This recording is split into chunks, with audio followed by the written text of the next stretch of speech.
First ఒక like కొట్టి పూర్తిగా చూడండి, మీరు అది కూడా చూడొచ్చు. Okay, let's go. ఇక్కడ ఒక ఇద్దరు వ్యక్తులు పెట్టాను చూడండి, సొన్నం కొట్టిన శవాల్లో ఉంటారు ఇద్దరున్నాయి. అన్నయ్య వాడంతా మనలే కదా, ఏంటి డౌటా? ఒకటి పేరు కొమ్మినేని శ్రీనివాస్ అట, మరొకటి పేరు కృష్ణరాజు. ఇద్దరు కూడా జర్నలిస్టులు అని చెప్పుకుంటారు. జర్నలిజం అంటే ఏంటి? నాకేం తెలుసా? జర్నలిజం అంటే జనాన్ని ఎంటర్టైన్ చేయటం. ప్రధానంగా ఈరోజు మొన్న జరిగినటువంటి ఒక ఘటన, ఈ చర్చా కార్యక్రమంలో ఒక పదం తప్పుగా దొర్లింది. కొంచెం అంగే పారు కన్నా ఇక్కడ ఈ వేశ్యలకు రాజధానిగా మారిన ఈ అమరావతిని, చెత్త మనుషులు చెత్త బతుకులు, అమరావతి దేవతల రాజధాని అంట, కానీ ఈ రోజునది సెక్స్ వర్కర్లకు నిలయంగా మారి.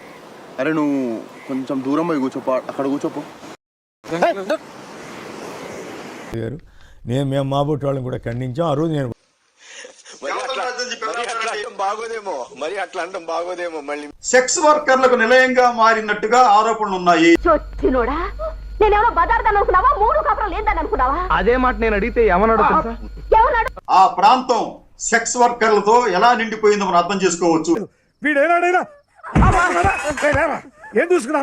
వారించడానికి ప్రయత్నం చేశాను. ముందుగా నేను అన్నిటి మించి ఆ ఘటనకు విచారం వ్యక్తం చేస్తున్నాను. మీ ఫేస్ చూస్తేనే తెలుస్తుందిరా, నీచ్ కమీన్ కుత్తేలు మీరేనని. అవును బాబు. క్షమాపణలు కోరడానికి కూడా నాకేమీ అభ్యంతరం లేదు. ఎందుకంటే నా ట్రాక్ రికార్డులో ఈ 18 ఏళ్లలో ఎక్కడా కూడా ఒక్క అనుచిత పదం వాడితే ఒప్పుకోలేదు.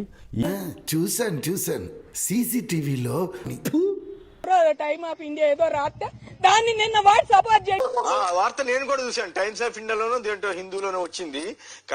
వాడిని వాడు వీడు అంటానికి కూడా మేము వెనకాడమండి.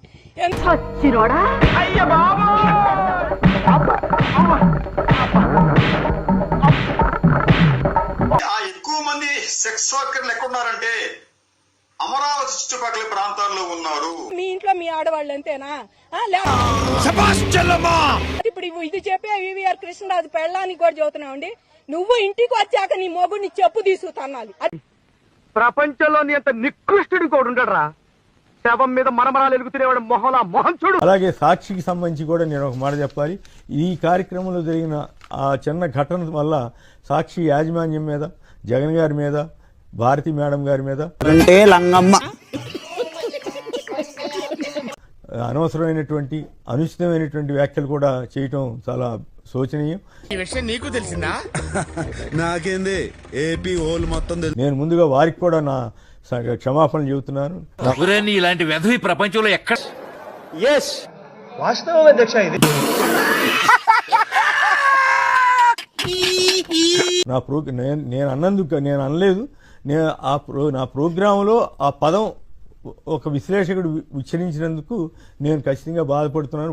పత్తిగా నీలో చాలా చిత్రాలు ఉన్నాయిరా. వారు మా వల్ల వారు ఇబ్బంది పడే పరిస్థితి రాకూడదు. వారి ఇబ్బంది అంటే వారు ఖండించినప్పుడు కూడా వారి మీద బురద జల్లే కార్యక్రమం జరుగుతాం. మరి మేము నీ ఇద్దరు మూలకెళ్ళి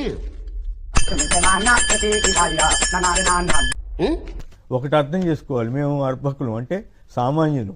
మాకేమి వెనకాల ఆస్తులు ఓ కొండలేమి ఉండవు. మా వెనకాల రాజకీయ శక్తి ఏమి లేదు. నేనుగా పాసు బీకేవులే, నువ్వే ఉండిపోయావా? అది ఏదో ఒక సెక్షన్ కింద నిన్ను కూడా చేస్తాడా? నువ్వు జాగ్రత్త. లేదు, మా వెనకాల అధికారం ఏమీ లేదు. ఇవన్నీ కూడా ఉన్నవాళ్ళు వాళ్ళు ఏమైనా చేసినా చేయగలరు, ఏం చేసినా చేస్తారు. మా గెటబుల్ చూసి మీరు అపార్థం చేసుకుంటున్నారు. మాకంత పొజిషన్ లేదండి బాబు. కష్టం అది. అయితే సమాజంలో ప్రజాస్వామ్యం ఉండాలని, పత్రికా స్వేచ్ఛ ఉండాలని కోరుకునే వాళ్ళలో నేను ఒకడిని.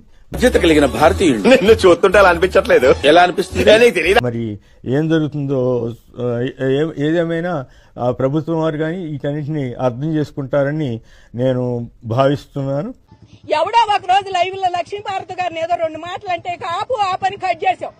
మీ వాళ్ళు ఎవరన్నా మాట్లాడితే, మీ జగన్ తరఫు వాళ్ళు మాట్లాడితే అలాగా నేను ఇలా బుక్ అయిపోతాను. కల్లో కూడా ఆడుకోలేదు. ఊరుకోవాలడు.